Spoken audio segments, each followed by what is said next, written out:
we're going to be working on escaping the back.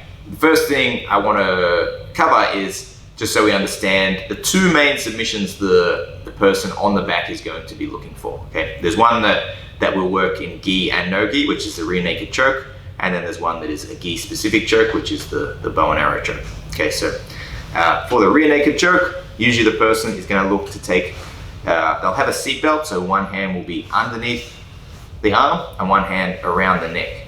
Okay, from there they're going to be looking to drive their arm across underneath the neck, reaching towards their far shoulder, and then taking their other hand towards their other shoulder like this. Okay, once they've secured this position, rowing backwards, we can get the choke from there. And the other thing they're going to look for is the bow and arrow choke. Okay, so this is where they're going to use a lapel. They're going to pull on the lapel and reach to the lapel with that arm that comes across the neck. Okay, there's some slight variance in how they finish this choke, but essentially from here they're going to look to get side on to the body, swing the leg over the shoulder, and start to row back to get the choke. Okay, obviously what you will see here from a defensive point of view is that for both of these, there's usually the arm that's around the neck, and that's the one that's going to secure the choke in. So we're really going to want to focus on defending that arm that comes around the neck. You'll also notice there is one little point where we can potentially start to escape. It's very hard to disengage yourself from a locked in seatbelt like this, where my hands are in a locked loop. But to actually get a submission to occur, I have to unlock my hands, whether it's to feed the lapel or whether to come around the neck. So that also presents an opportunity to begin to escape from the collision. So the person who's got the back, we can break down their controls into upper body and lower body controls. Okay, so with their upper body, often they're going to be looking to get what we call the seatbelt. Okay, why would they use the seatbelt? Well, one hand comes underneath the shoulder, and when I pull this nice and tight, it sticks my chest to George's back. If he wants to turn towards, turn to this way, yeah, it's going to pull against that. And also, if we fall to the side a little bit, if I have a good seatbelt and my arms locked in tight here, when George goes to move this way, move your shoulders this way, yeah, he's going to stop his shoulders shifting out. Okay, and that's one way he might try to defend it. If this became loose, as a defense, we should try to slip our shoulders. That's very hard for me to get a choke here. Okay. So that's one hand underhooking. It's got very little threat from this hand in terms of an actual submission. It's usually that this one's controlling, and then when the person sees the opportunity, their top hand is going to be looking to choke. Now they might also use their top hand a little bit to help, like if George wants to turn this way, I can pull back with my elbow here against his shoulder to fight that. And together, these work as a nice control that we call a seatbelt. One other control that you might see from the upper body, if you're starting to escape, sometimes, for example, George pulls my arm over his head, the person might look to go for a Kimura grip, okay, where I reach under the arm and I reach over the wrist and lock my hands together again here. Okay. Now this keeps me attached to the back of George's arm and makes it hard for him to scoot away or turn in, and often will allow me to again come back and connect into a seatbelt. Or potentially the person when you see them going for the Kimura grip, they might also be looking to attack an armbar. So it's important to be aware of not letting them change these grips and get the Kimura, but also what they might be looking for when they get that. Now we talk about the legs. Most common that you'll see is hooks. Okay, now hooks are okay. So if we turn here, I've got one hook here and one hook here. Essentially what they're designed to do, if my right hook here stops George from turning to his left, if I pull my heel back, and my left hook stops him turning to his right. Okay, this is okay. I feel it gets worse though when the person starts bringing their hook across the body. Okay, the more this leg comes across the body, now I get the person will stop like George tries to move his hips out, and he's going to struggle to move his hips. Okay, whereas here with a hook, he can often still start to clear it and move his hips. So generally, obviously we'd rather them have no hooks, but hooks are not the worst possible position. It's worse when their leg comes across the body, and then worse again if they get what we call a body triangle, okay, where they lock off a triangle here like this. Now it's basically a closed loop. There's no way the hips slip out of this position, and it's very hard to clear these hooks. So we're going to need to know how to deal with this as well. Okay. So in terms of these controls when we're trying to escape, ideally you're not going to be able to just force one. Like if I'm holding a seatbelt really tight and he's trying to slip through the arms, he's going to struggle to do that. Maybe he has to focus on the legs first. If the legs are really tight but the arms are starting to loosen and I start to go for a submission, for example, and I've lost my grip, that might be a time to slip through with an upper body control. Preventing the choke. Okay, so the rear naked choke we'll go through first. I really don't want to allow George's hand to come past the line of the shoulder. I basically need to control his choking hand at all times. Okay, so George is gripped correctly where his non-choking hand, his underhooked hand, has covered his choking hand. All right. If I tried to peel this hand off, this would be a bad idea. He can still choke me. Okay, so my grip needs to focus on this choking hand. Okay. Now, the best grip to get for this, you want to get to the end of the lever. Like if I held at the elbow here, he could still bring his wrist through, connect it to my shoulder, and still start to work to close that off. All right, I'm going to be much better if I get right to the end of the lever, down near the wrist here. Okay, so if his hand was open, I would take right towards the wrist / hand itself. Not so far that it's going to slip off, but down near here would be even better. But because he's covering that, which is the most common scenario, then you're going to just get as close to that as you can. The grip you want to take, the common mistake I see is people doing this kind of chin up style grip. So if I'm here trying to start to get it tight, just get a tight seatbelt. If I'm going like this, I got a very poor ability to pull against his, like if you start going to choke here, I can't stop that wrist too well. What I want to get is my hand, elbow up and gripping onto the wrist here. And now if he goes to choke there, it's difficult. And then you lock your wrist down. Okay, so I lock my elbow down. See, let's pull the hand away from my neck quite far. Now if he tries to go towards the neck, that's very difficult to work with. Okay, so when we get our grip, it shouldn't be like this. Really try, obviously your right hand will be like this. Try and get your left hand, the elbow open for a moment, and then lock that elbow down once you've got your grip nice and tight. All right. You will if you're late, okay? If he's starting to get around my neck, this is where I have to start trying to peel like this, okay? Because I won't be able to reach with my elbow open, okay? Then I have to try to peel away and then change my grip again and lock that hand down into here, okay? So essentially at all times, if they've got a seatbelt, you need to be dealing with their ability to choke you, okay? Tucking your chin can help as well, okay? I can put my chin down and it makes it hard for George to get under the neck, okay? But that's only again, like that's not enough by itself. Don't sit there with your chin tucked and think you're safe. You need your hands protecting. Sometimes people can choke you like kind of through your jaw as well, all right? One other thing though, which is really important for defending the choke, so obviously we want to control the hand, but head positioning too. So if I'm able to move my head to the other side, so imagine this, this is his choking hand here. If you imagine the hand that's around your neck is pointing, saying move your head that way, but you want to look the other way, okay? So if I just do this, and George stays where he is, if he tries to connect the choke here, you see it's too far, okay? He can't connect his hands together. All right, good. He can't really connect that well around the neck, okay? It needs to be that his head ends up on this near side, okay? That's gonna be really tough for me. So one thing we can do during our defense is start to work our head away and look to our opponent, okay? If I move away but look to my left, there's a chance that George can still work around the neck and start to work into connecting up a choke here, okay? So by looking towards the choking side, it makes it even further and harder to get around my neck. You can see my neck's really facing side on and not towards his forearm here.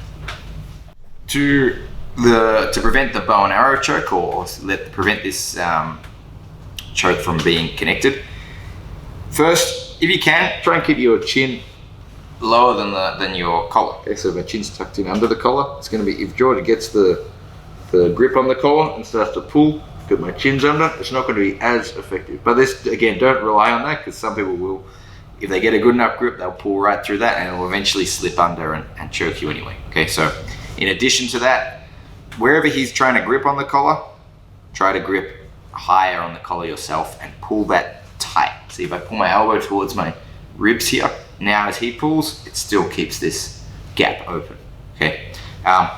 Before that, again though, if you can prevent their hand from climbing up to the collar, you're fine. If your grip's low on the collar here, don't be concerned about that. It's really, when they want to choke you with a bow and arrow choke, it has to be pretty much their wrist that's choking you. So if his hand's not up next to my neck, I'm pretty safe. If he tries to choke me with this amount of gap here, that alone, it's not like a choke with the lapel so much as it is with the hand and the wrist. So they're gonna want their thumb right up here. But if you're able to get in that space, but even now that's too late, okay? But if I can get in this space here, I feel like I've got a good chance of getting out.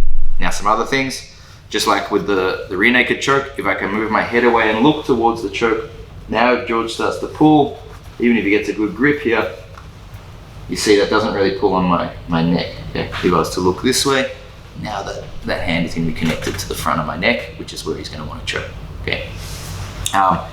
Some other things with, one other way, so with this, one of the defenses is to actually, like, once they've got their grip, is to hold on to the elbow and the wrist to stop him rowing back. So row back, that's how he gets strength for the choke. I can fight that and start trying to get my head to the other side, like this, and look in towards him, and that's going to alleviate the choke.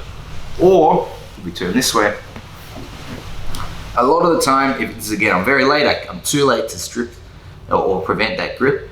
The other option sometimes, as George goes to start to set the choke up, I can create a bit of a gap here, okay? So I'm kind of pulling that elbow and opening a little bit. Sometimes you'll be able to pop your head under the arm here and escape this way, okay? This often happens if they start to really fall back to extend their arm. Yeah, he starts really trying to fall back to finish the choke here. By gripping onto the elbow, extending my head, I'll often find a way to slip out of that choke. Let's turn a little bit.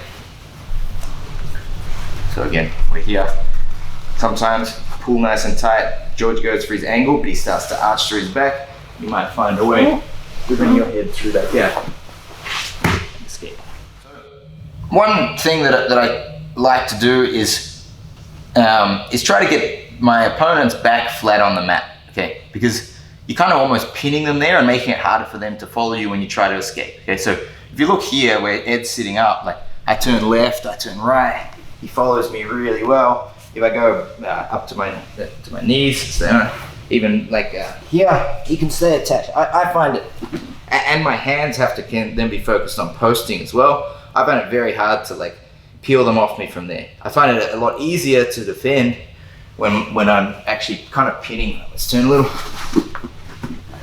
I'm really focusing on like pinning Ed's body to the ground. So putting like as much surface area as possible of Ed's body on the ground. So when I start moving, it's a lot harder to follow me. Okay, so see here, I've made an angle relative to Ed now that I don't think I would have made if I was here. If I try and wiggle my shoulders out here, he's really gonna stick to me well. But once I stick him to the ground, okay, now I can start bringing my shoulders up, head up, start trying to like play with the positioning a little bit.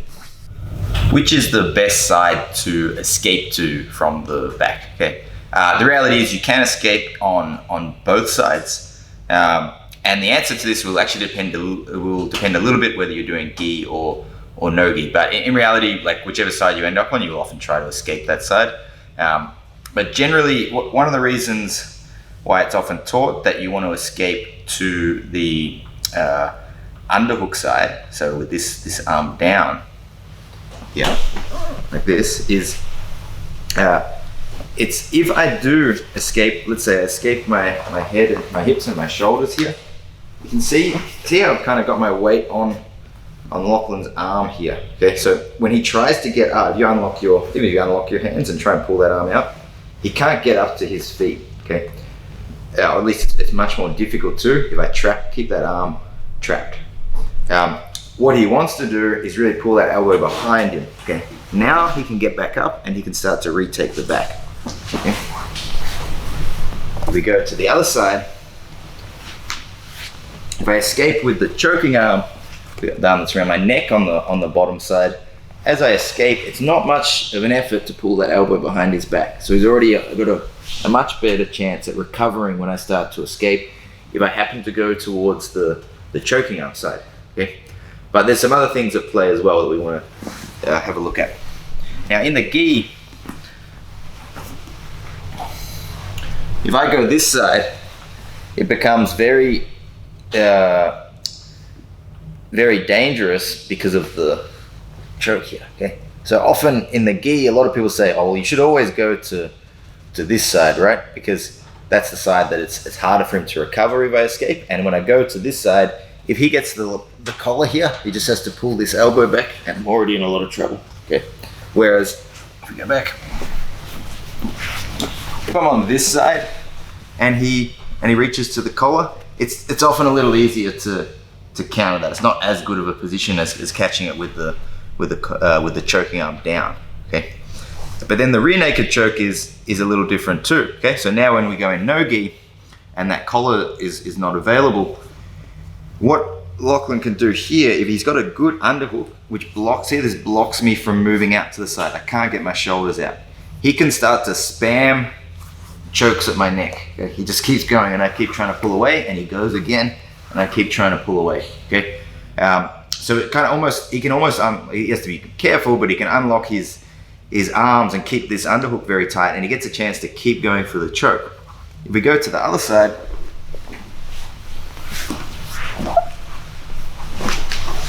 if I'm controlling, I'm going to be reaching towards this choking arm. If he unlocks the hands to go for the choke here, it's now very available to take the arm to the other side. Okay? If I try to do that from the other side, it's very difficult. Okay? If I go from the choking arm down, he unlocks and I try and take over, he can just pull back against that. And I can't like escape out this way because it's up against, like I can't elevate myself in the air to escape like that. Whereas when we've got the choking arm down, when he opens, I can actually go out this way. Okay, so you see it does depend a little bit, gi or no gi. Generally in the gi, it's a little more favorable to go towards the underhook side. And generally in no gi, it's a little easier or safer to try to escape to the choking arm side. All right, so just a quick overview of the ways we're going to potentially escape from the back. Okay, so there are going to be two different scenarios. One is when it has two hooks, and the other scenario is when I've managed to clear one hook and he's got the back as well. Okay, because there's some slightly different things we do from there. Now, from two hooks, there's options to escape to the choking arm side. Okay. So this being the choking arm, the one that's around my neck is the choking arm. We've got options to escape on that side. We have options to escape down to the non-choking arm side, so onto this side too, using our shoulders first. So you see, for each of them, I'm kind of escaping my upper body first. We also have options to escape our lower body first from the hooks. Okay, so we can start to work off the hooks, escape our hips first, and then our upper body second, depending on what side we're on. You can sometimes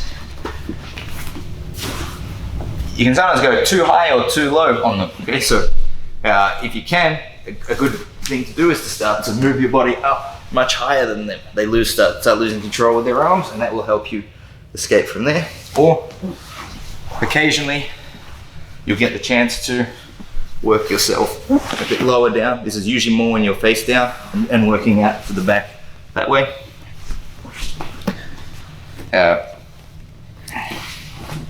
From usually when there's one hook, we have the option to start to try to outroll our opponent. So we can basically just like spin away until we face our opponent. So you're just kind of out spinning them.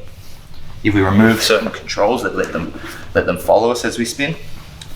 And there are some other options to almost go into like a tripod from here. Just probably not with when you got your bottom hook. And there are options to go into a tripod from here too. Like so, pinning them to the ground as we lift our hips and starting to recover from the back from there. So the main way to escape the back, essentially you want to face your opponent. Now it is very, we want to turn to face our opponent. It's very difficult to do that on the spot. It's possible, but it's very hard. If Lachlan's got any form of tension, on me, it's very hard for me to rotate to face him. Obviously, if his arms were very loose, I could on the spot turn to face him here. But instead, essentially to face your opponent, what you often do, a very common way to escape, is to try to get your shoulders down to the mat. So you kind of more, instead of trying to rotate towards them, first try and get your shoulders out to the side. Or sometimes they can be your hips first or your shoulders first. Now that my shoulders are out, I pretty much try to put my shoulders onto the mat. If my shoulders stay on the mat, it's impossible for Lachlan to have his chest on my back, which is what he needs. Okay, so what he wants is his chest attached to my back. I'm essentially disconnecting from that by getting my shoulders down, and I keep that. So you kind of will be bridging back a little bit into your shoulders to keep them heavy so you can't lift them up. If you're light on that, you can start to drive and turn one shoulder again. Okay. Once your shoulders are down, then you want to then put, so not just down towards the mat, but try and get your shoulder in front of the middle of in front of the chest here. Okay. Once you have that, you can start to turn in. Okay. Once that shoulder's there and the elbow drops, if I start to turn in to face it, I should be able to come through with an underhook. From the back, we can also try to escape too high or too low. Now, with this seatbelt, Lachlan's top arm here will block me. If I try to bridge up high, see how his forearms blocked my shoulder. When I start going, he can kind of counteract that. It stops my movement in this direction. And then his underhook stops me dropping low if I want to move too much lower. Okay. Essentially, if you just look at this for a moment, if I was to be up high like this, there's no risk of a choke right now. It's very hard for him to get his hands connected around the neck properly to get the choke. Similarly, if I moved too low here, if he tried to choke, I can tuck my chin, and he's not going to get that either. Okay, so there will be times when you're trying to escape the back, when you see a chance to go too high or too low. And you should almost, when you're fighting from here, you should be testing each of these directions too. Okay, often a slight kind of slip of the shoulder here. See how if I hold this arm and my shoulder can slip, I can start to drive my head up and away to start to bring my shoulders too high. If you ever get the chance to, for example, if I clear the arm away from my neck, sometimes you get a chance to pummel your hand back in, and now essentially I have two overhooks, or Lachlan's got two underhooks now. Okay, so this is going to be excellent. If I wanted to move lower down on the body, there's no chance of me moving lower because he can fight that. He fights that very well, but he should have almost nothing to stop me driving up and forward. Okay, and that's going to help me start to escape my shoulders this way. On the other hand, sometimes this one to be honest is more common when we turn face down, but I'll just show it from face up and then I'll give the example. But if Lachlan loses his underhook here and he ends up with two hands over the top, sometimes someone gets really aggressive at going for the choke. If you've defended your neck well, often you can start to move lower down on the body. Okay, now he has no ability to connect to that seatbelt again, you can start to turn in. That'll happen a lot from the, it could even have his hooks in here on the back, but if he didn't have any underhooks here, when you start to tripod, okay, he starts to fall forward over the top. Okay, his underhooks are what is going to stop that. All right, so often if you happen to be turning face down, then you want to deny them their underhook and start to have them sliding off the back. Okay, we're just going to talk about trying to out-rotate our opponent. So if I can out-rotate Lachlan and face him, then escape the back. And what controls he can use to stop that, and how I can try to deal with each of those controls. So in terms, we'll go for the upper body first and then the lower body. So assume there's no hooks right now and I want to spin out. Right? The underhook, especially coming up near the shoulder, is a very strong counter rotation. So if he's got the seatbelt, this will essentially do the same thing where he can block that shoulder from me turning to my left here. Okay. So if he's got, obviously if his hands are connected, you're not going to strip that. You can't just strip the underhook. But if his hands happen to be open, you have a chance to reach to that hand and pummel your own hand underneath and then hide that underhook with your elbow locked to your ribs. So if you try to get the underhook now, it should be difficult for him to get while I start to turn away. Okay. sometimes, let's just go seatbelt the other way. So even the top arm, the choking arm, can stop rotation if the elbow is in front of the shoulder. Okay. If I wanted to be rolling this way, then I would have to try to slip my shoulder here. Okay, now I have a chance to keep rolling and turning this way. Another thing they might use, they might use a grip on the hip or on the shoulder here. Each of these you'll have to kind of deal with differently. So let's say we strip the underhook and I start trying to turn, maybe grabs the shoulder. I'll have to be using my left hand to try to peel that and then continue to roll. So you don't want to roll, let's do it a little. I don't want to go like open with my hand trying to roll, because now I can't strip that grip. You have to use the other hand to keep fighting that as you're continuing to roll away to try to face them. You could grip my hip. This one I'll tend to use my underhooking hand to just strip that off, okay? As opposed to using my left hand, okay? So that one you can use your underhooking hand. And if you can control their wrist, then he can't really re-grip with that arm. That's great for me as I continue to roll away. So that's basically it in terms of the upper body controls he can use to stop me rotating. There is also his legs. Now, so obviously there's hooks, right? If it's a cross body, that's going to be very hard to out-roll. A hook like this, generally if the hook is on the bottom side, you can continue to roll towards that, like spin towards that side.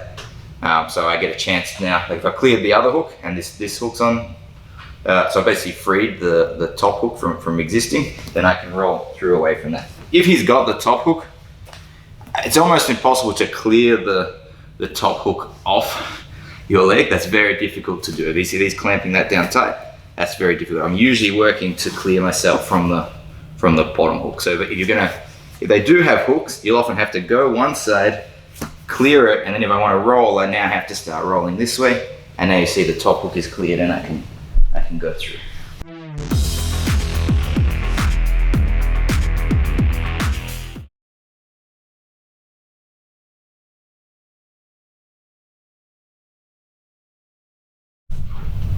Okay, so the first one is we're going to escape towards the underhook side. So we happen to have, either we've forced it to fall that way, or we happen to have fallen where this underhook is on the downward side. Okay, obviously first thing is control that choking hand really tight. Okay, now for whatever reason, often George might be trying to grip fight.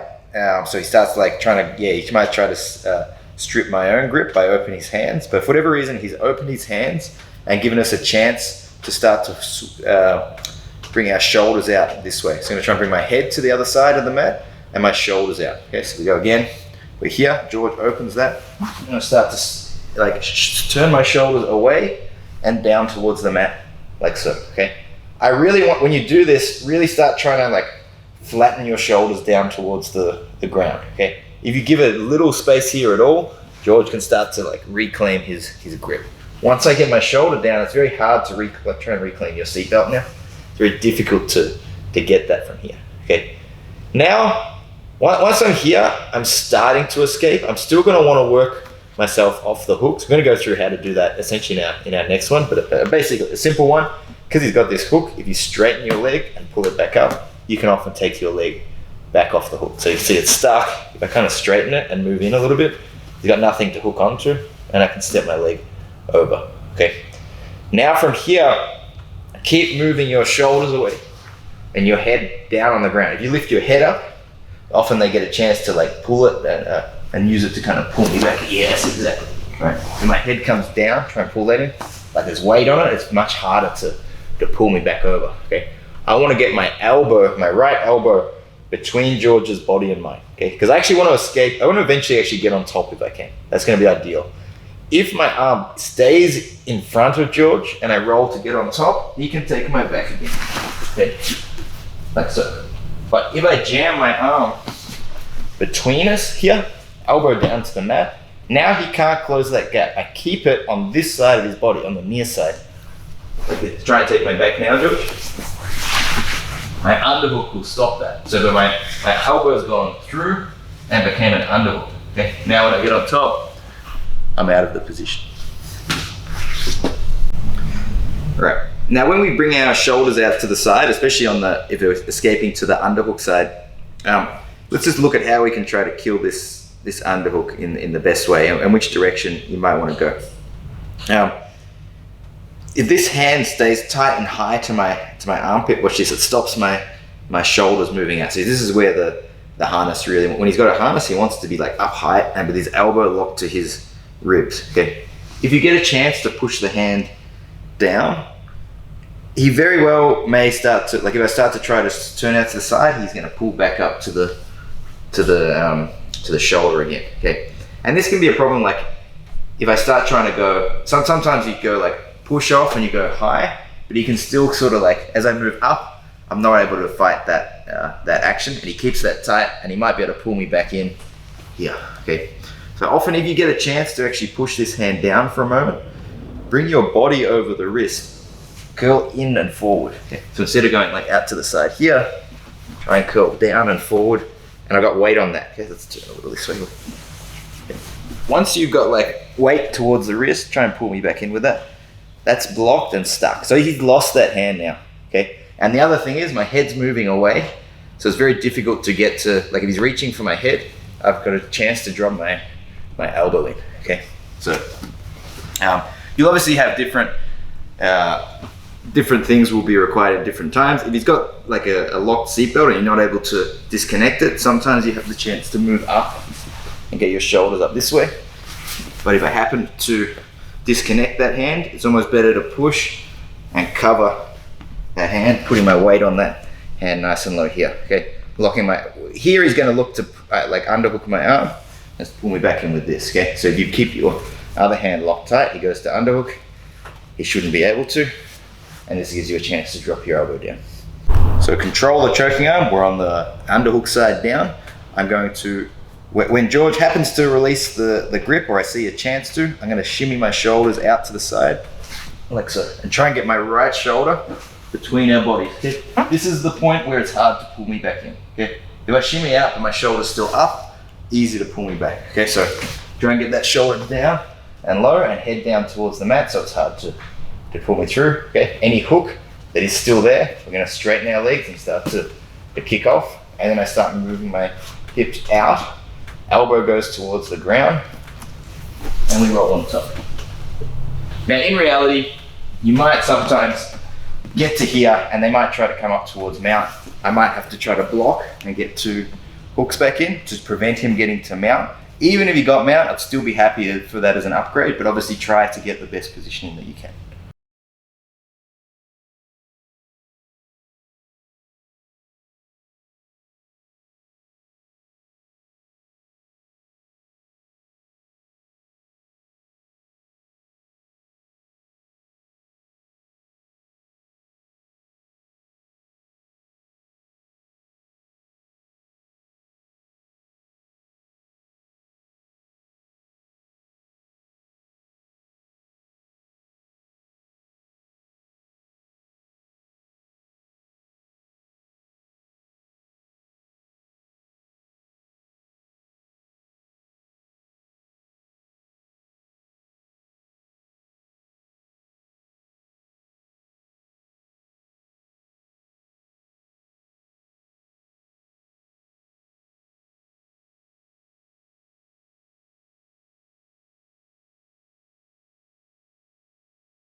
This time, we've fallen to the side where George has the arm that's around the neck, so we call that the choking hand, on the downward side, okay?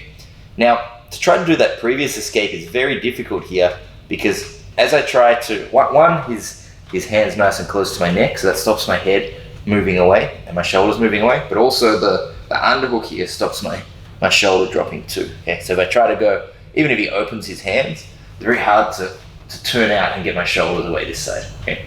So what I'm gonna do, I'm gonna, again, to control this choking hand, the best I can. And then as soon as he opens his hands, like again, he might go to grip fight or anything he tries to do, I'm going to work to pull the arm up over the other side of my head. And then immediately, the first thing you try to do is prevent his hand going back to underneath my head again. So if I go here and he pulls his elbow behind my head, I've lost that now. I can't hold this well. He's going to work that free and go back to the seatbelt again. So I want to, as soon as he brings his arm over, as soon as he opens his hand, I pull my head to the other side and I lock my head against his elbow. Try and pull that elbow back behind my shoulders now, George. It's stuck, okay? To reinforce that, I'm going to grip above the line of the elbow and lock my elbow down nice and tight, okay? Because now, even if I take my head away, if George pulls that elbow, it's difficult to remove. If I have my head there as well, it's even better, okay? Now, I've got room to start moving my shoulders out. If I start moving my hips out this way, I can start dropping my elbow down, and similar thing to before. If I drop my elbow on the inside, I might be able to come up, or at the very least, if George comes up, I'm blocking his legs. Trying to get 2 hooks on that leg that comes in, okay, bringing my knees to my chest. Once more, George. Right here, we get a good grip on the choking arm. If for whatever reason he opens his hands, maybe he's trying to set up the choke, right?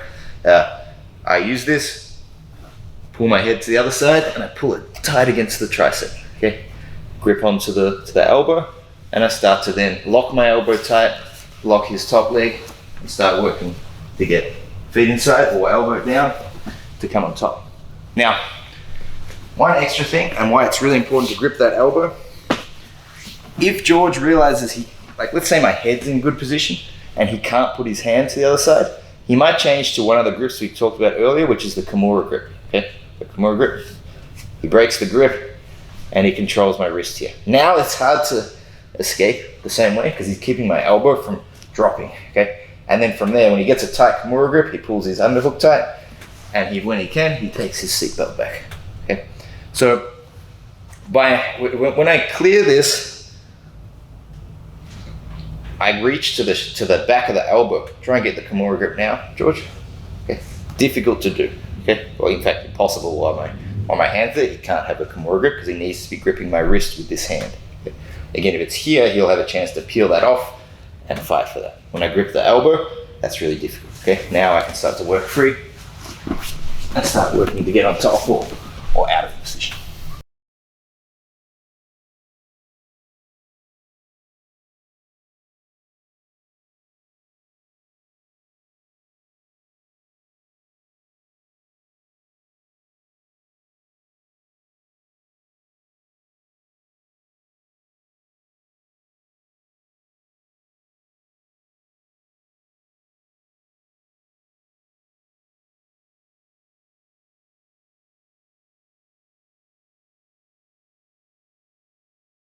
So here we have a scenario where Matt, as you can see, he just changed. So now his right hand is now on the choking side. He's just changed for a moment again. But you see his right hand is now on the downward side. I'm going to get a chance to control that grip in a moment. There we go. I've controlled that choking hand. I peel it to the other side of my head. And then I look for that elbow. You can see my left hand reaching up to the elbow. Once I got that elbow, I feel like there we are. I've now secured it. My elbow is locked tight to my ribs. It's time to start to slowly shift my shoulders out. You see that little angle I got there? I can block his leg. And then once I've faced him, we basically stop. We were doing specific training, so essentially once I got out of the back, we'd start again. One thing we can do when we escape to the choking arm side down to help prevent them from doing the chair sit. So just a quick thing. When we get to here, Lockie's usually going to try and pull his elbow back and bring his legs behind my head, sit down, and he's going to look to take the back again. Okay, so we want to try and stop him being able to do that. If you can, when you extend off the hook, especially if you've used your own leg to block it, I'm going to bring my hips out. I'm going to try and step my left foot close to the knee here and just keep it on the ground. It'll feel a little weird, but now when he tries to retract that foot, it's a little stuck, okay? Now, if you looked before, what he wanted to do was be able to take that back and escape. Okay. Now this is actually the main leg that's going to drive to turn me away. So when he takes this foot back, drives off. I'm trying to flatten out, and he drives off the ground to turn me away. And I can't fight that very well because it's a powerful action to turn me away. Okay, and now my back's exposed again, and I've got my shoulders not on the mat. If I can block this, when he tries to drive in, it's not nearly as powerful. Okay, I can be using my right foot out. It's like a reverse hip escape. I'm pulling my hips towards my leg here, but keeping my left foot attached. Okay. Now now that my shoulders are both gone flat, even though he's got his grip here, I've got a very good chance of getting out. It's going to be hard to stop either my elbow slipping through or taking the arm back over the other side of the head. When we escape out to the underhooking side, it is a lot harder to trap their leg with your free leg because of this underhook here. It's very hard to get my shoulders out as far, okay, because that's blocking my shoulder movement. So from here, it's not too hard for him to start to free that leg. Now it is generally a little harder for him to do the chair sit here because I've got weight on that arm. We talked about that earlier, but it is trapping that leg is less of a useful thing to do. Okay, if I was able to disconnect and get my shoulders out here, this would work quite well, but I can't get my shoulders out as well on that side, so it's a difficult move to achieve.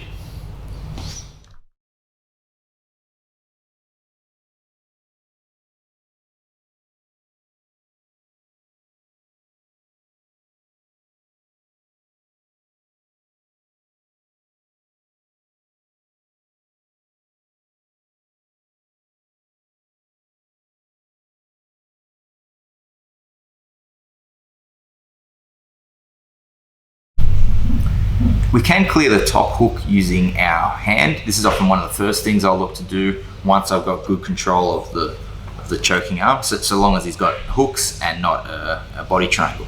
So to do that, I'm going to reach with my hand on the outside of the foot and bring my elbow to the inside and clear like this. Okay.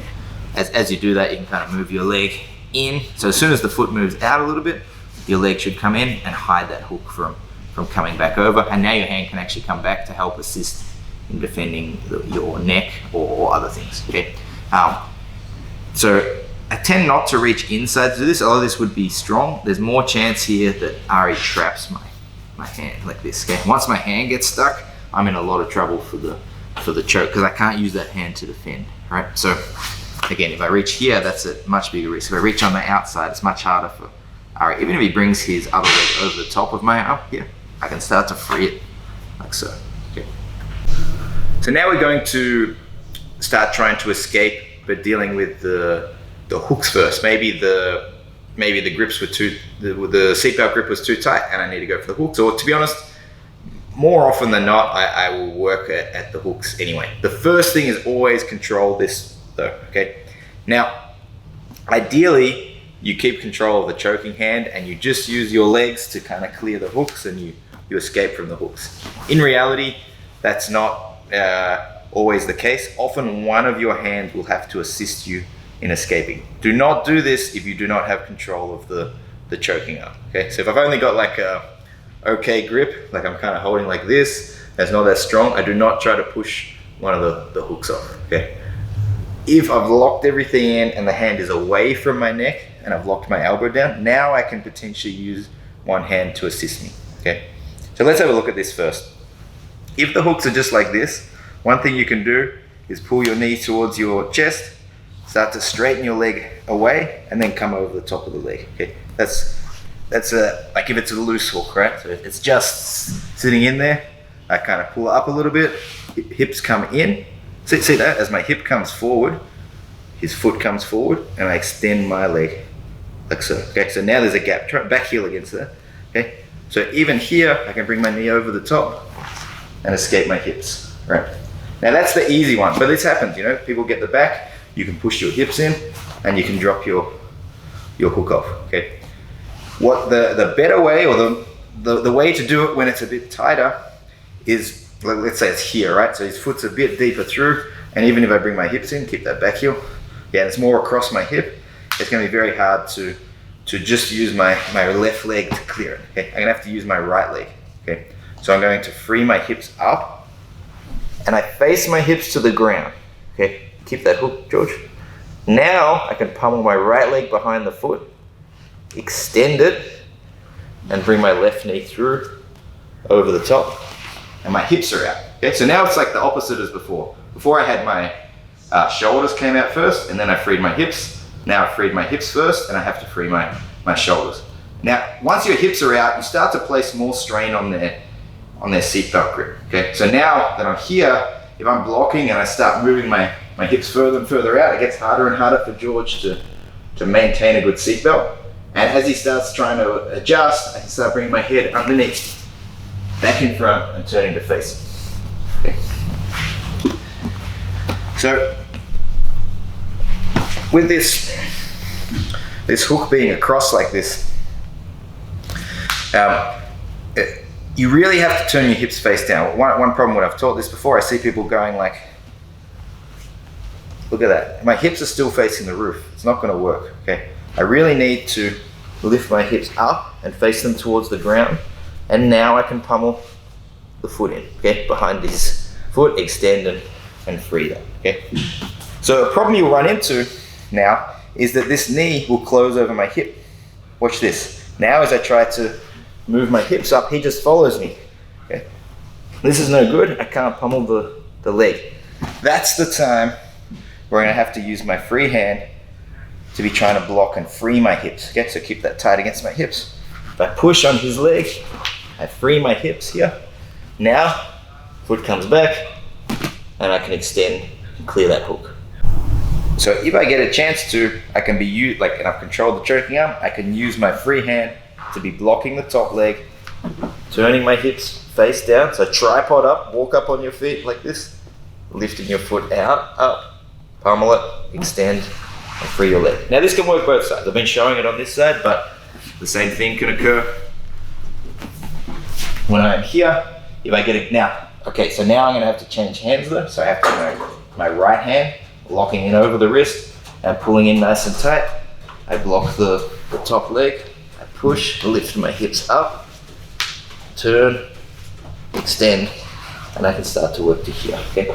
Now I go back, once my hips are free, back to 2-on-1 on the choking hand.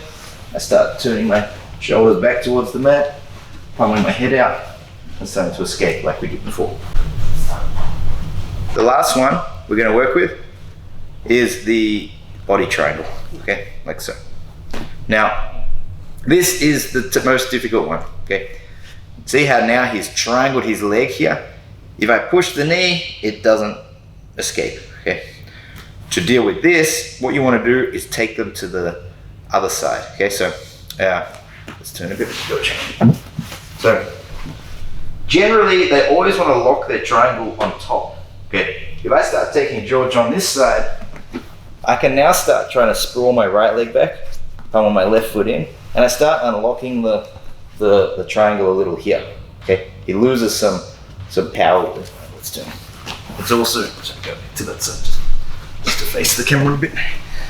Okay, so it also, sometimes it can be painful on their leg. There are some submissions, don't worry about them, but there are some ways that the person can get their leg trapped if they do the triangle on the bottom side, okay? So often when I change, George is gonna wanna change his legs, okay? If not, if you go back, if he keeps it here, we're gonna use our leg to extend, start bringing your hips in, and start trying to escape over the top of that bottom leg. What I'm expecting is George to change his triangle. If he locks that tight, I'm in the same predicament I was before. There's not a lot I can do from here. Okay, I'm gonna have to change again. I'm gonna have to change back, and then he changes as well, and we've got the same problem again. So what I need to do to counteract that is, we'll go from this side, go from the other way. As you go to change sides, focus on the non-triangled leg, okay? This one, okay? So I get my grip, my right hand is gonna go onto the knee, and as I change sides, I'm gonna push that knee down. Try and lock a triangle now, George. See how, because I've blocked that leg, he can't triangle his legs. Okay, let's look from this side. So it's hard to get good angles for this, but as I start to go across and I push that leg, he can't triangle because I've blocked that leg. Now I can lift my hips free from that leg, and I can start working to counteract that. Okay, so this is obviously the most difficult thing. If someone's good at using their body triangle, usually someone with longer legs, we have to control the choking arm. Our free hand blocks the non-triangled leg. We change sides and prevent them from blocking our hip from coming up. Once my hip comes up, I can free my legs and escape from the position.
In this clip, I'm rolling with Matt, and you'll get to see he gets a body triangle, and I end up on the...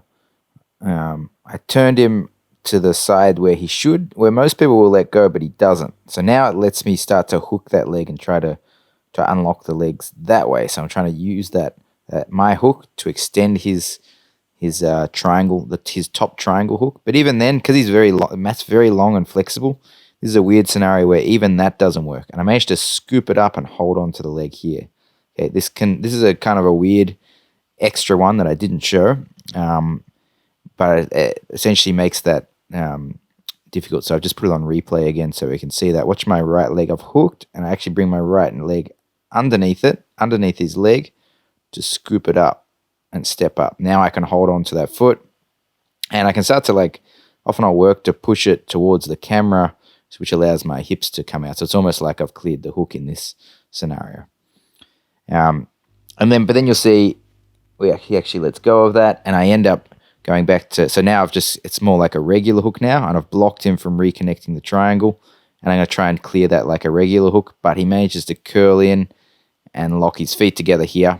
The downside is I have freed my hip, so this actually allows me to escape. Now he's lost my hip line. Even though he's still got his hook, he doesn't have my, he's not attached to my back in terms of the lower part of my back. So I do have to watch out for some things, but I end up rolling through to escape from there. So you get to see some slightly different approaches to dealing with the hooks there, but I'm still trying to apply those principles that we just went through. And so you see here, I've managed to escape. One option is your opponent might start to go for an armbar. So usually they'll start to underhook, potentially go to a Kimura grip, and start to bring their arms over the head. Okay, and this is often when if you're starting to escape too, they might start to look for the armbar too. Usually, obviously you don't want them to get the armbar position, and the thing you want to look out for is this leg swinging over the head. Okay, once that swings over the head, you're basically now defending an armbar.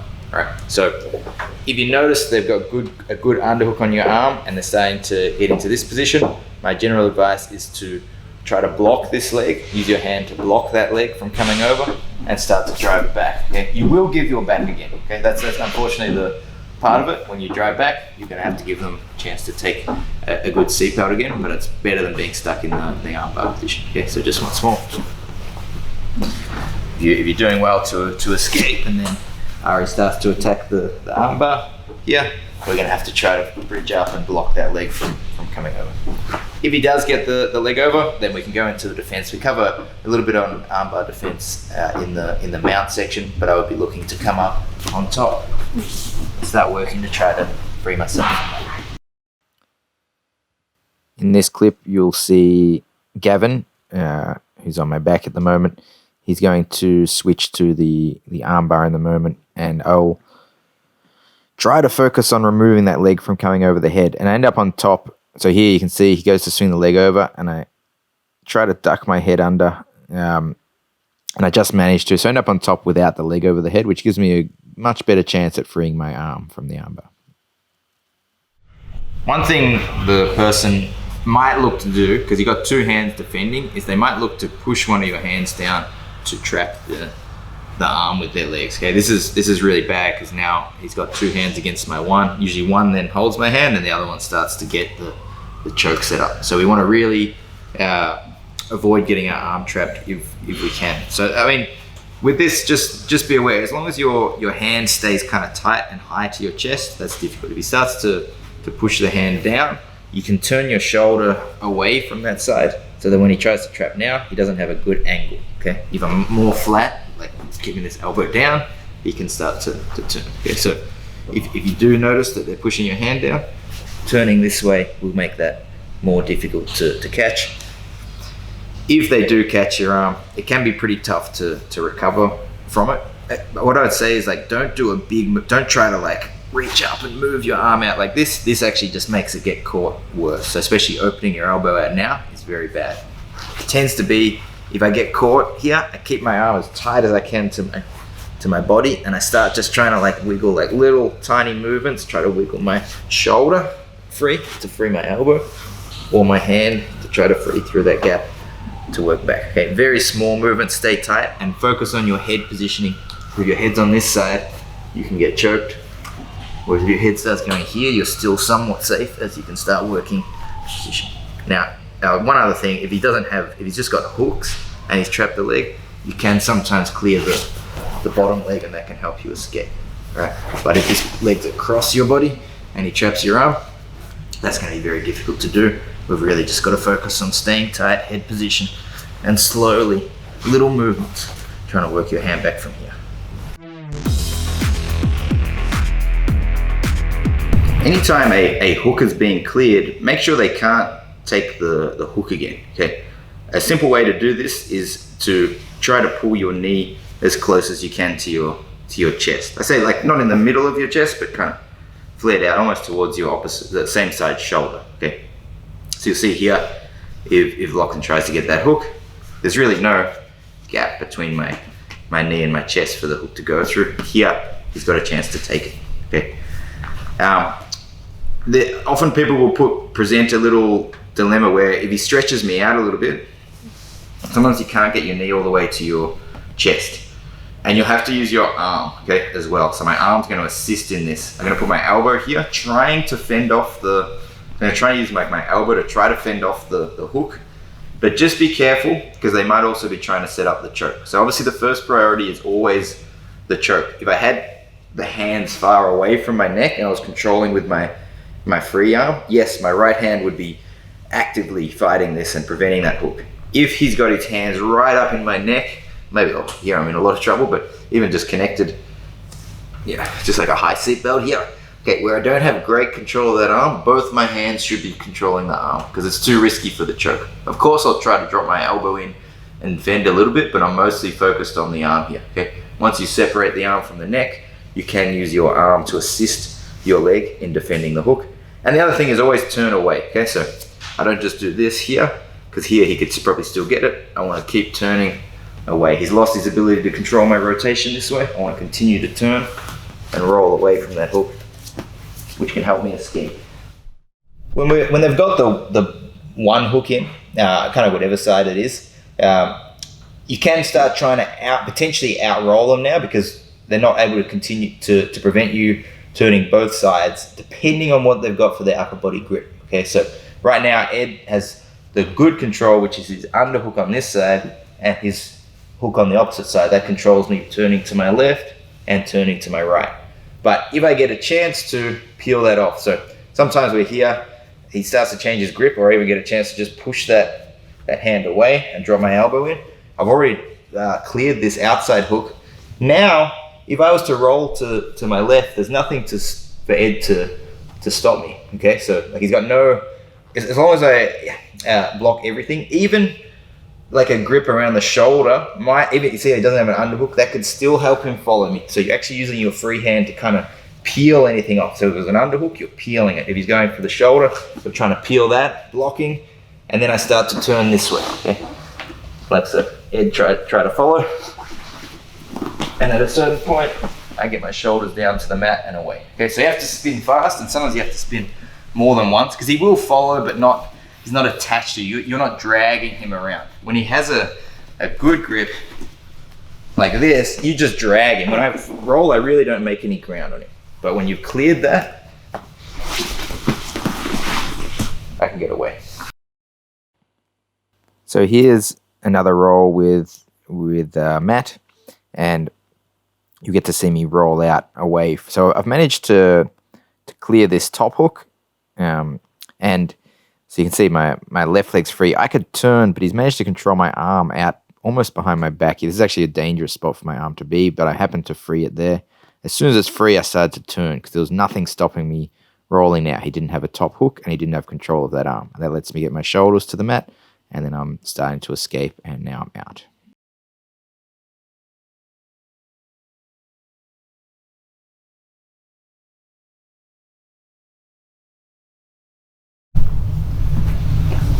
Sometimes you will have cleared the top hook, so you're hiding your leg from the hook, and you'll see that this elbow is accessible. Okay, so Lachlan here has a good seatbelt, but I might actually be able to grip the elbow and almost pull it too deep. Okay, so have a look at what's happened here.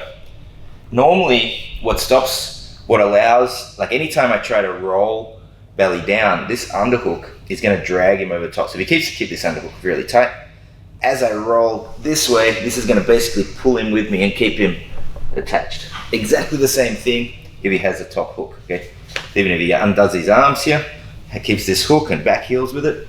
As I roll, this is going to drag him on top, and he stays on my back. Okay, so obviously we want to try to like spin or start facing our opponent to some degree, or stop them following us as we turn. If I've cleared this top hook, it's basically this underhooking arm that I need to deal with. And one way would be to strip the grips and clear that hand out of the way, and then I can turn, right? He's got nothing to stop me turning, but that's unlikely. Okay. What is possible, move a little closer.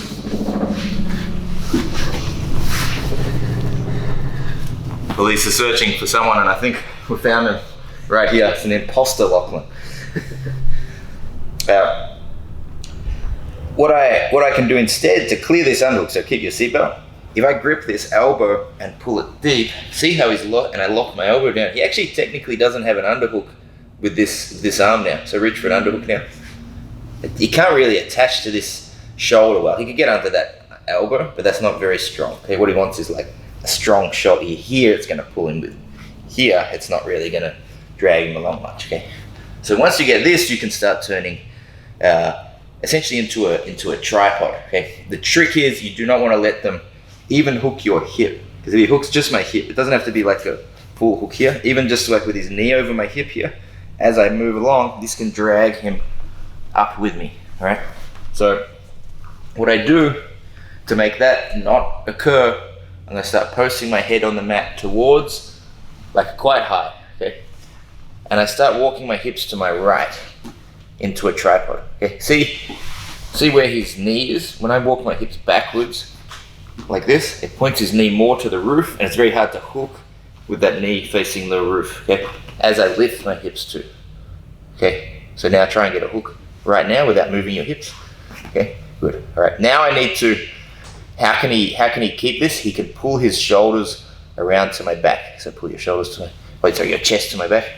Yes, and then he'll get his angle again. Right. So you need to stop that by essentially pinning, using this arm grip. I want to pin both shoulders on the mat. Okay, you're not going to put weight on this far shoulder. Just your action of pulling up will stop this shoulder. So if I lift this arm up tight enough and put pressure down, it should be hard to lift your left shoulder up off the ground. Okay, that's what we're trying to stop. Okay.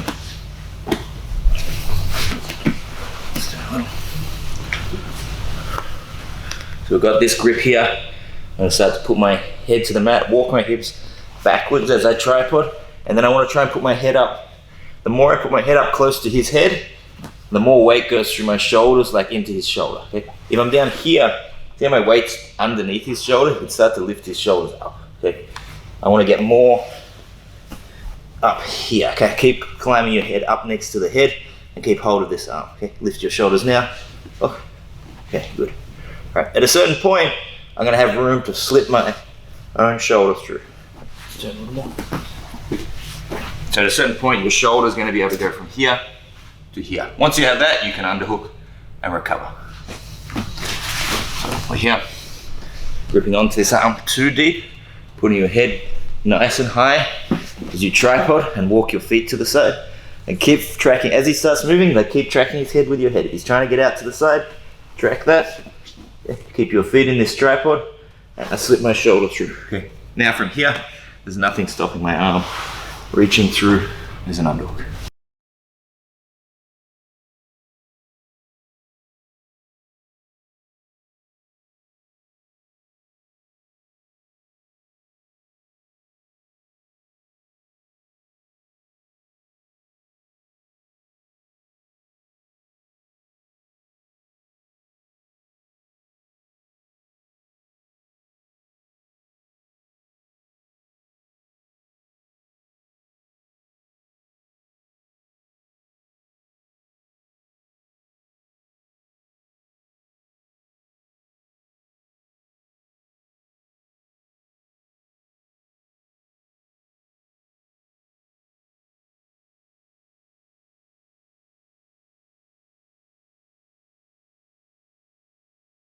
So here you'll get to see me using this escape in live rolling. You'll see Simon here. He's got his arm around my neck, the choking arm. And I'm going to start to do the escape towards the underhook side. I'm bridging up, trying to get my shoulders to the mat. And he's going to pull me across quite hard, but I've got a grip above the elbow line here. So I'm going to be able to get my shoulder on top of his shoulder as he brings me across. And you can see he actually has lost his free hook here as he tries to take me over. So he's lost that hook. I can pin that shoulder down, pulling the elbow nice and deep, tripod and walking to my right, trying to keep him from being able to climb up over my back. Now that I'm here in this good tripod, I've got room to take my right arm through the gap. So you'll see my right arm come through and across the hip in a moment. Ready? There we go. So you'll often get these scenarios like this where Ed has a top hook but no bottom hook. Okay, here he's looking to do an action called the chair sit, where he puts his knee behind my head. He sits on his right hip, and see how I'm he's kind of brought his leg almost higher than my shoulders. It's now easy for him to sit on his left hip. Okay, and I end up on the back again. See, he's got his hook back now. So we go back. The key for this, so let's say you've escaped the bottom leg, you're expecting them to bring that knee up and start to drive through. Okay, what I want to do is keep driving my body up and outwards this way, not just sideways, because he can still work from here, yeah, but up and over that knee. If his knee is essentially, see, it's going mid back here, he doesn't have the leverage to drive my weight over. He needs it really the knee under the shoulder. Now he can tilt me over easy. If I get to here, no way he's tilting me over. He's gonna have to reset and try again. And each time he does that, I've got more chance of getting my shoulders down to the mat. So once more, if Ed's trying to do this chair sit action, I'm defending. As he brings his head up, I'm gonna slide myself along the ground, walking my shoulders in this diagonal plane. Okay, trying to face in and escape. In this short clip, you'll see Simon here. He's starting to lose the back. He loses his hook. He goes to do that chair sit action. If he is successful with it, he gets to see my back again. but I'm going to cover that top leg. I'm going to scoot back. Watch this. I walk back, cover that top leg, and that keeps my shoulders out, and I get the escape.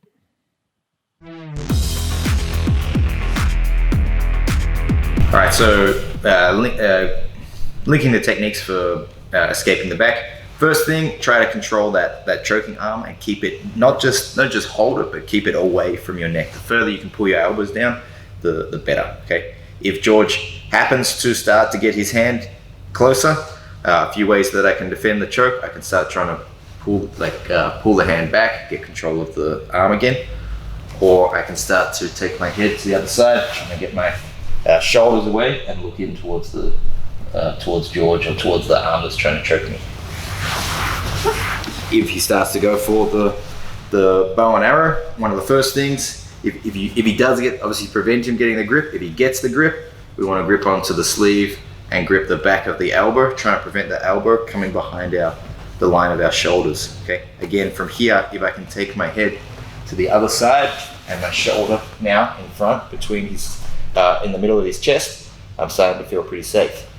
If you're late with this, sometimes if you've got that elbow nice and tight and you're pulling away, sometimes George starts to get his angle and extend, and we get a chance to pull our head back through underneath. Okay.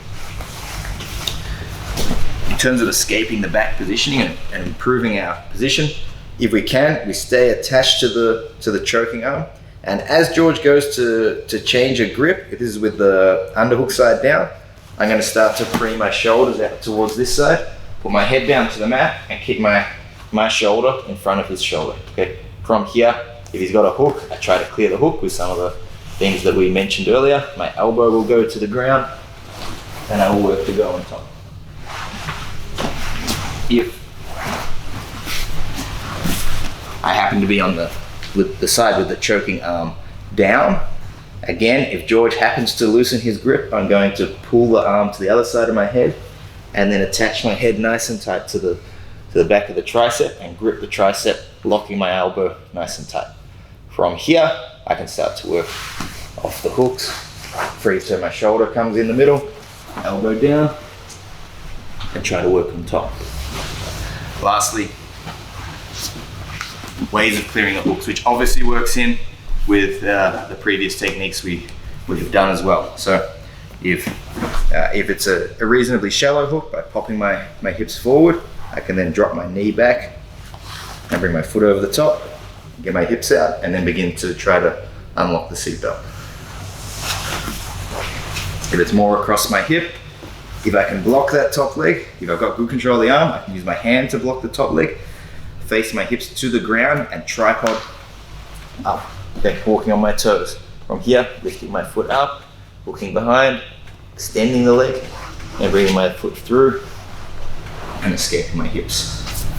Lastly, if George does the body triangle, like so, we're going to change sides and wait for him to change. I have to catch it on the change. Okay, so as I can, I'm going to block this bottom leg, and I'm going to start to bring us to the other side and keep that leg away so that I can now start to free my hips, walk into that tripod, lift your leg up, pull, extend, and free your feet.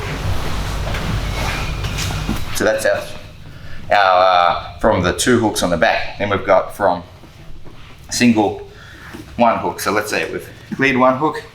We first want to make sure they can't get the second hook by keeping our elbow nice and tight here, right? So obviously you can do the same like hook peeling techniques. If he has it open, he's locked his feet, which is different, that's fine. I can start working out from here too. All right. If you happen to see how this hip's free, if I happen to clear this underhook, then I can start to roll away to face it.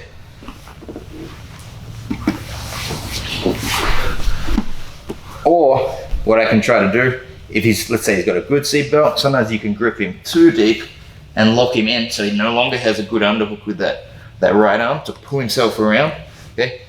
And then from here, I start to tripod with my hips coming towards Ed, walking like this, okay? Making it hard for him to pull himself up over the top. Yes, and I get my hips nice and high. Now there's a big gap for my arm to swing through, and I can recover with that. So this first roll is with Maddie on my back, and let's just first look at the position. Obviously, it gets tough to analyze positions such as this, in that I begin to do an escape that I might have described in the instructional series, but then as I start to do that, my opponent, especially an experienced one, such as a brown belt like Matt, is going to react to that, and it causes me to change, so things don't end up looking as smooth as they would when you're just demonstrating a technique. So, but it's really good to see because you get to see that. So you can see right at the start, I've got two hands on Matt's choking arm. He's fallen down. We've fallen down onto his right side, so his underhook side here, and he's put his foot across my hip, which has made it very hard. It's going to be very difficult for me to scoot out past that hook. So that would be a very difficult option to get past this bottom hook. It would be possible maybe to use my left hand to, if I get good control of the choking arm, to use my left hand here to peel his top foot off. But let's just see where this goes. Another option might be if I can separate his hands. And he's separated his hands himself. So you see he just let go to try to make a grip with his left hand. And that's, if he opens his hands, I actually want to try to take advantage of that and not let him re-lock his hands together, because it's a much looser grip without your hands connected. So you can see I'm pulling that choking arm, the one around my neck, away from my neck. So my elbow's locked by my side, which makes it a strong grip. And I'm pulling it away, trying to make as much space as possible. And I'm now grip fighting, trying to free my right hand. There we are.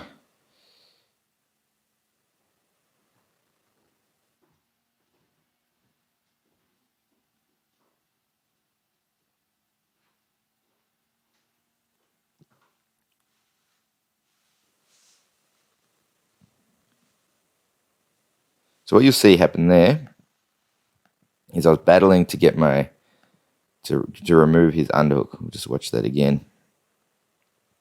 So Maddie has the underhook here. You'll see me trying to circle my hand inside and get my elbow to the inside of the arm, so I get my elbow to my ribs. Once my elbow's to my ribs, it's hard for him to use that underhook.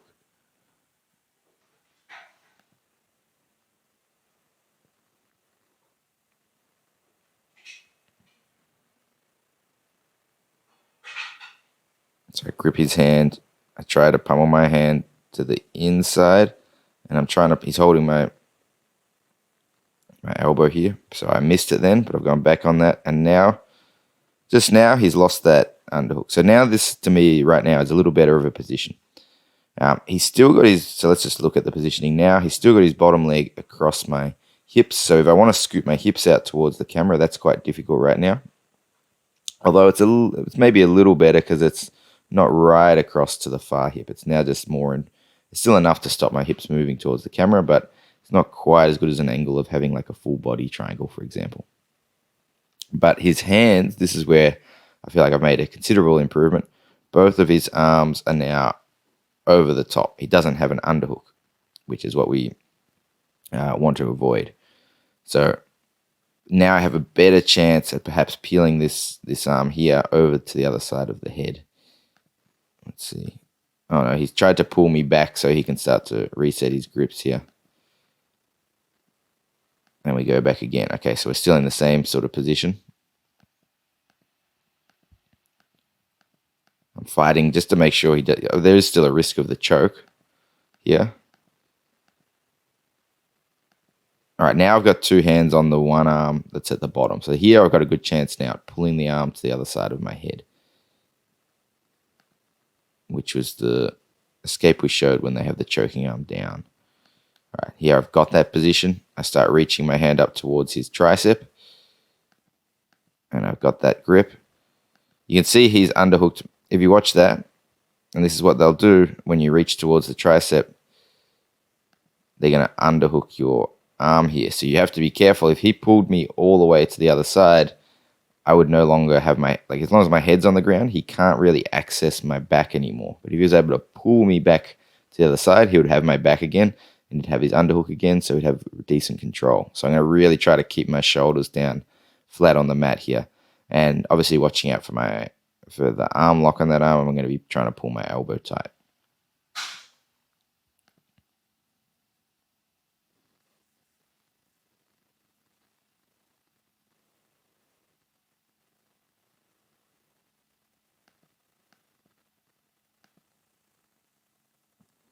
So here I'm starting to free myself from this bottom hook. Now this hook doesn't look so good at stopping my hips. When it was like cutting across my hips, it was better. Now it's not so good. I might have a gap here to bring my hips over the top of this knee. So we'll just look at that. Matty, for whatever reason, unlocked his legs.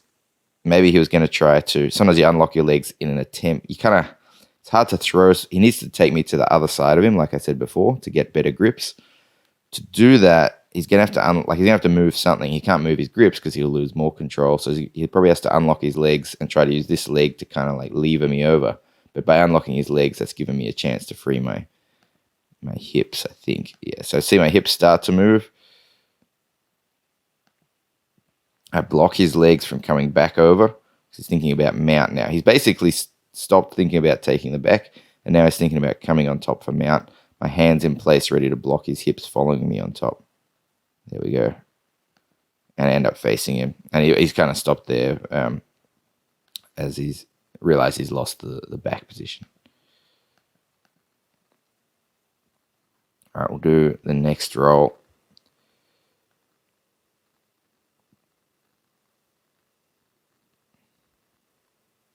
So again, controlling the choking arm. Trying to battle that underhook.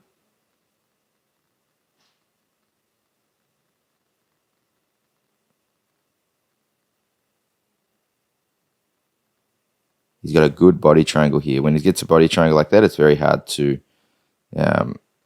escape your hip. So basically, you have to fight the upper body fight right now. I can obviously turn from left to right side to try to affect his body triangle. And Matty's actually got a grip on my collar here, and he went to take me to the other side to start to try to set up a collar choke. I am now controlling that choking arm, like I said, to defend the bow and arrow choke. And now we've gone, so you see here, now the body triangle is locked on the downward side. So I'm going to try and, it's possible sometimes the person gets their foot stuck here and they can actually cause a foot lock on their body triangle, but you can't rely on that. So I'm going to work to try to extend this foot out. Give me some space. So see, I use my right foot to open that out. The body triangle gets its strength from this foot being able to back heel. It kind of locks off the triangle. So when he can kind of curl this foot down towards his butt, that locks the triangle in. By extending that foot out, he doesn't have so much strength with this triangle. And I actually do something interesting here. I end up pulling this foot in front of my leg, so his feet are like kind of overcrossed. It's not something I taught, and it's not something I do particularly regularly, but in this scenario, it seemed to happen, and it seemed like the right thing to do. So if you watch here, I'll shoot my leg underneath his leg. I'm still, while this is going on, I'm still controlling the choking arm. See, I shot my leg under his leg, and I've pulled it up, so his feet are kind of like too crossed. It's a weird sort of position to be in. Okay, and now he's unlocked his feet to try to just triangle the normal way, and this is my chance to prevent him from recrossing the legs. So if we go back, let's just look at that sequence again. You watch here, we've got that, he's going to try to re-triangle his legs. As he goes to do that, I want to block that top leg now so he can't re-triangle. I'm trying to block that from catching and getting caught in the body triangle again. Now I try to remove this bottom hook. That's the sequence we've shown in our series. So I try to bring my right foot behind his foot to kick it off. And that would, if I was successful at this, you see I just miss his heel. So see my foot, I wanted to get behind his heel. If I got that, I could have extended his leg out and my hips would have been totally free. But I didn't. I just got just above the heel here. It was enough to escape. He locks his feet together in a moment, so my chance of doing that escape, maybe watch here, he's going to cross he crosses his feet. So my chance of kicking that hook off now are gone. But what I have gained from that little exchange is my hips have slid off that top hook. So he no longer has any pull with that top hook at all to stop me rolling towards the camera. What he does have to stop me rolling towards the camera is, actually he doesn't have much, because I'm very worried about the choke right now. He's got the arm coming around the neck, so I'm still trying to hold that choking hand off. But he actually doesn't have an underhook. So right now he doesn't have anything to stop me, anything strong to stop me rolling out of the back position. So we're going to have a little fight here. I say he doesn't have anything strong. He still could like pull on my shoulder. I've still got to potentially strip grips that he might use. So let's see. Oh, now he's gone for an underhook. And he's tried to pull my arm back behind. I'm going to try to wiggle my arm free here. It's not the best thing to have your arm trapped behind you like that, but we are, arms free. I block, see, I close that. If you look here, I close this gap off so he can't reach for the underhook. As he goes for it, I'm already starting to roll. He's gone for my hip instead of right under the shoulder, which is a good control, but the shoulder would have been the best control. And as I roll through, I'm starting to face him again. And now my chest is now facing Matty. He's basically lost my back. In this one, I'm rolling with Saemin from Korea. He's visiting from Korea, very, very good purple belt. And he starts to, actually in this one, I was a little bit complacent with controlling the choking arm, and he gets a very nice, good grip on my collar. This is dangerous for the bow and arrow choke. So right now, if he were able to get his body perpendicular to mine, I'd be in real trouble. I already am in trouble, but I'd be in a lot of trouble, especially if he can swing this leg over my shoulder. And you can see I'm kind of pretty late to reaching to this elbow. His elbow's kind of dropped behind my shoulder. It's going to be hard to control that arm like I would normally try to do. So I'm focusing a lot on keeping my head underneath his chin, pretty much. We call this pretty much like a totem pole positioning, where if you can keep your head in line with their head, it's very hard for them to get angles for collar chokes. He needs me to be perpendicular. So he's trying to swing that leg over my shoulder. Okay, I tried to reach the elbow, but it was a bit too deep for that. I'm pulling against the collar just to alleviate some of the pressure he can apply. So you can see I'm putting some counter pressure, but that's usually not enough if they get a good angle. And I'm focusing on my head position, and that's actually what's going to get me out. So here I start, I'm trying to block his leg, and my head's still tilting towards Saemin. And at a certain point, you're going to see there's a gap to slip my head under his arm and pull his elbow over the top of my head. Let's see. Here we are. Head's in good position now. It's right under the chin. My head's starting to suck back through that gap. And I might pull his elbow over the top just to... Let's see if I do that. I think... Yeah, I grab his elbow and let's let my head slip out. Okay, so that's... Now we're somewhat of the way back to a decent position. Now I get into my releasing myself from the hook. So I want to free my hips now. He's still got his bottom hook. My right leg here is hooked behind his shin. I'm going to peel that off and then escape my hips. Peeled that off, and then my inside leg is going to shoot over the top to escape my hips. There we go.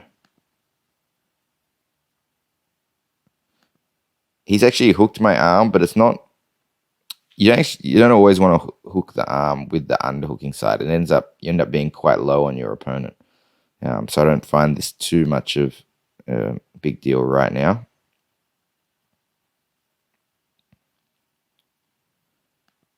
Now I'm able to escape.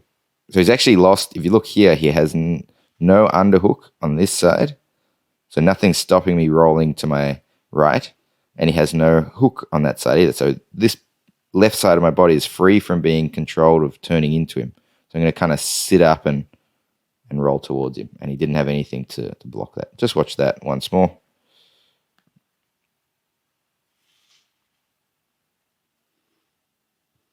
Oh, something was happening there. I wasn't recording how it should have.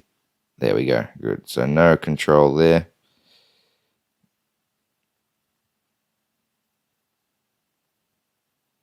Another roll with Samin. So I control the choking arm, try and get my head. Anytime you get your head on the opposite side to the choking arm, that's going to be good. So always work for that. I try to peel his top hook off. And that was successful in that it took his hook off my hip, which is a good start. And so I've got rid of one hook. I'm still watching out for the choke. I got a bit better positioning this time to fight the choke. So it's hard for him to get it. And as he's gone to do that, he's lost it. All right, let's go back. Sorry, I had to be quick there. So here's one of those things where, so here he's got a pretty tight loop, like his hands are pretty close together.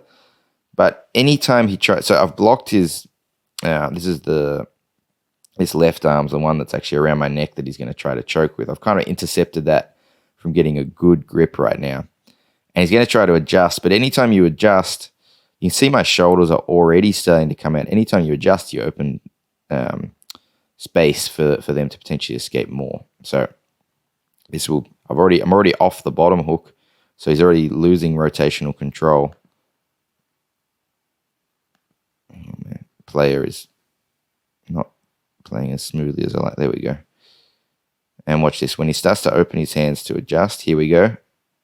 He already lost a bit of space. He opened the hand to get the grip better, and now my shoulders are basically flat.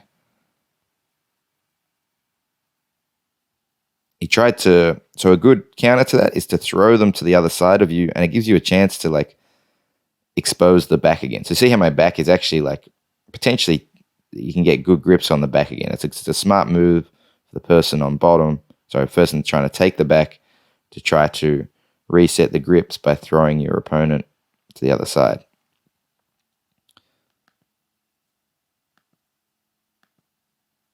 All right, my computer is struggling to handle this for some reason. There we are. So you see here, my shoulders are going down, so he throws me to the other side to try to take my back, but he doesn't have enough control on this side to stop me out rolling him. So I keep rolling through, and that actually let me escape.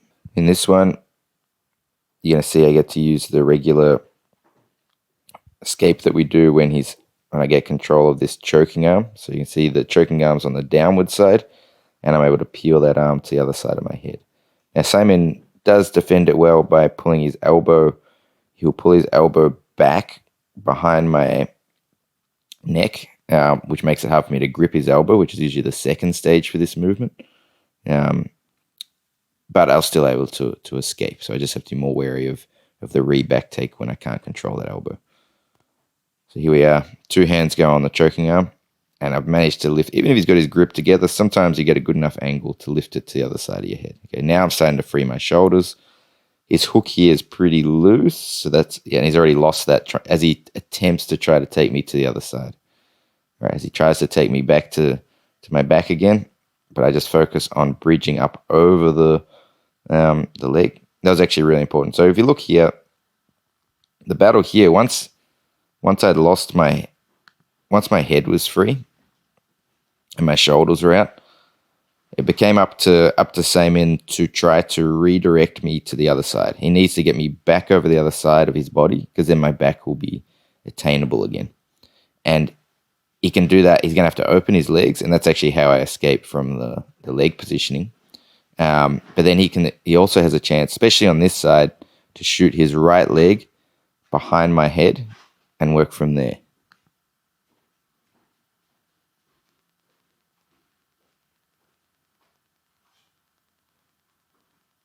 So here he shoots his leg behind my head, and then I can bridge back over the leg, and now I'm really free from that.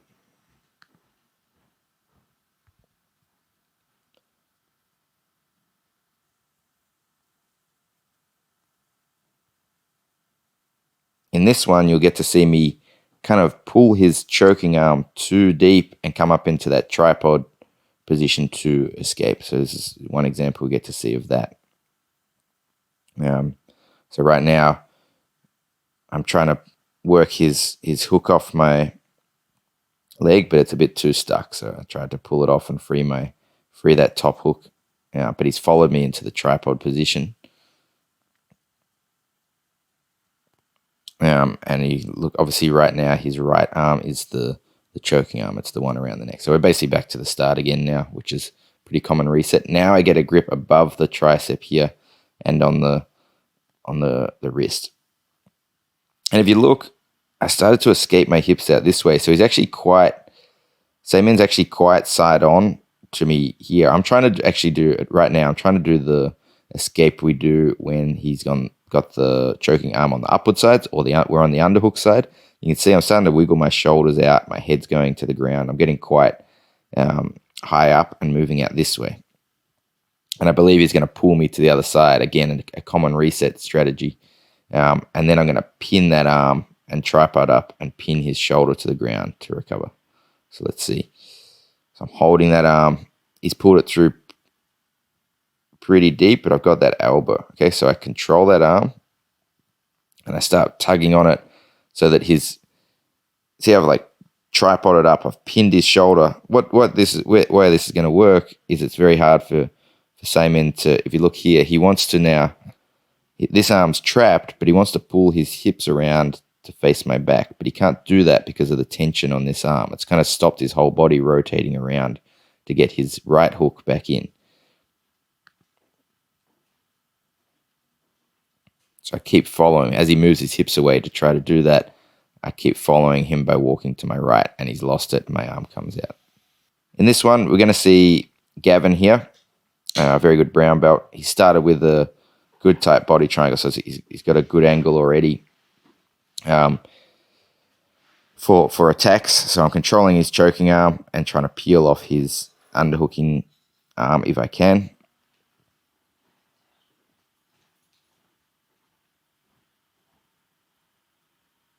And as I'm doing that, I'm trying to move my head into the middle, but he's changed to the Kimura grip, goes for the armbar. What saves me is my head pops under the leg. Okay, so that's important. I did talk about that. When they go for the armbar, try not to let their leg come over your head. Usually, actually, I would often use my hand to push the leg off.